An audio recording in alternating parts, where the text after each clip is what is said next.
Study Session 4, School of Thought in Public Administration. Introduction.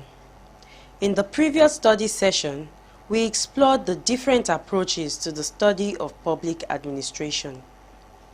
In this study session, we shall examine the different schools of thought that have emerged.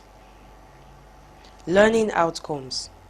When you have studied this study session, you should be able to explain what scientific management theory entails and highlight the principles of administrative school of management.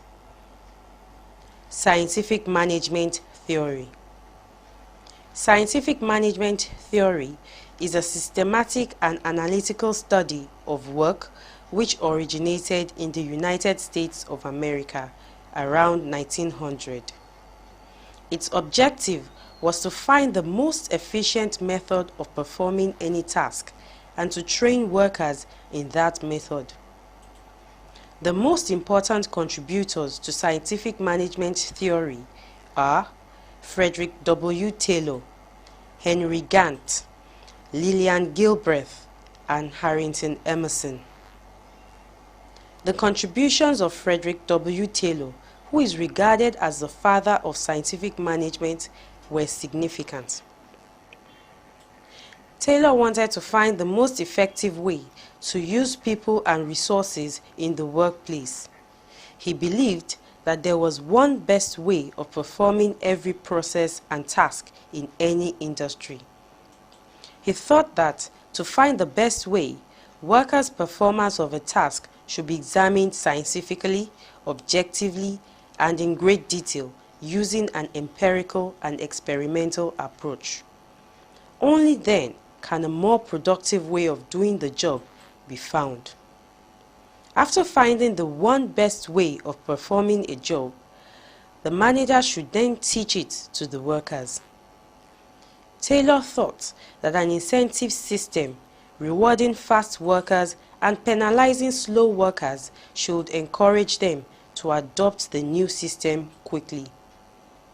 He believed that scientific methods would eventually replace intuition and rule of thumb, which was being used in organizations up until then. Taylor's principle of scientific management. 1. Develop a science for each element of an individual's work. This replaces the old rule of thumb method. 2. Scientifically select and then train, teach, and develop the worker.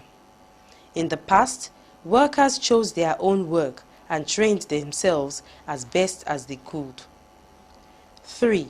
To foster cooperation among workers and to ensure that all work is done in accordance with the new methods. Work should be divided almost equally between management and workers. That is, division of labor should be encouraged in order to discourage boredom. Henry L. Gantt's work on scientific management theory. Gantt devised his own task and bonus wage plan in 1901. This involves paying workers a bonus besides their regular pay if they are able to complete their assigned task in the time allowed. Unlike Taylor's plan, Gantt's system did not penalize workers who failed to complete their work in the allotted time. Each supervisor was given a bonus for every worker who met the standard, plus an extra bonus if all workers did so. This plan was the first to recognize the need to give financial rewards to supervisors who taught workers proper work methods. Gilbreth's thought on scientific management theory. Frank Bunker Gilbreth, who lived between 1868 and 1924, and his wife, Lillian Moeller Gilbreth, who lived between 1878 and 1972, made their greatest contribution in the area of time and motion study. Their work led to today's job simplification, meaningful work standards, and incentive pay plans. The story of their lives as theorists and inventors and parents of 12 children is immortalized in a book and motion picture entitled Cheaper by the Dozen. Purposes of scientific management theory. 1. It is to develop management techniques in order to achieve development and higher productivity in a workplace. 2. It is to show how individuals can be used to achieve the objectives of the organization and ensure higher productivity.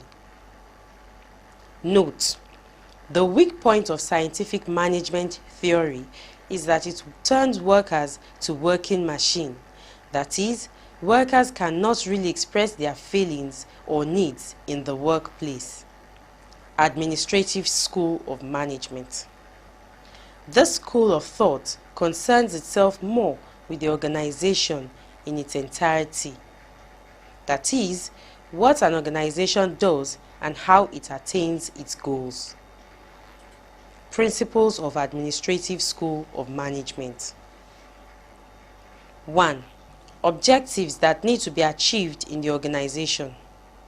The private sector main objective is profit making, while the public sector's objectives are in multiple, but mainly it is in the provision of goods and services for the common good of all. 2.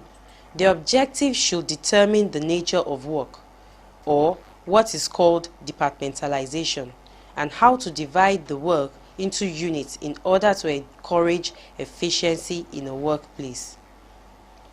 3. There should be organized hierarchical structure and authority in both public and private sectors. This helps in determining the superior and the subordinates, and the relationship and responsibilities between each level in the hierarchy. 4. There should be a span of control with sufficient sense of delegated responsibility. There should be what is called line and staff relationship, or primary, that is line, and supportive, that is staff, activities. 5. There should equally be a proper coordination of workload on individuals. This is a prerequisite of the objective of an organization. There should also be what is called balance, stability, and flexibility as prerequisites to organizational goals. On the issue of proportion to what they should contribute to the organization, while stability deals with the capacity to withstand all the strains and inadequacies, flexibility has to do with the capacity of the organization to adjust to new needs and challenges in its environment. Study session summary. In this study session, we discussed schools of thought in administration, which are the Scientific Management Theory and Administrative School of Management. The Scientific Management Theory objective aims to find the most efficient method of performing any task and to train workers in that method, while Administrative School of Management concerns itself more with organization in its entirety. End of study session 4. Thanks for listening.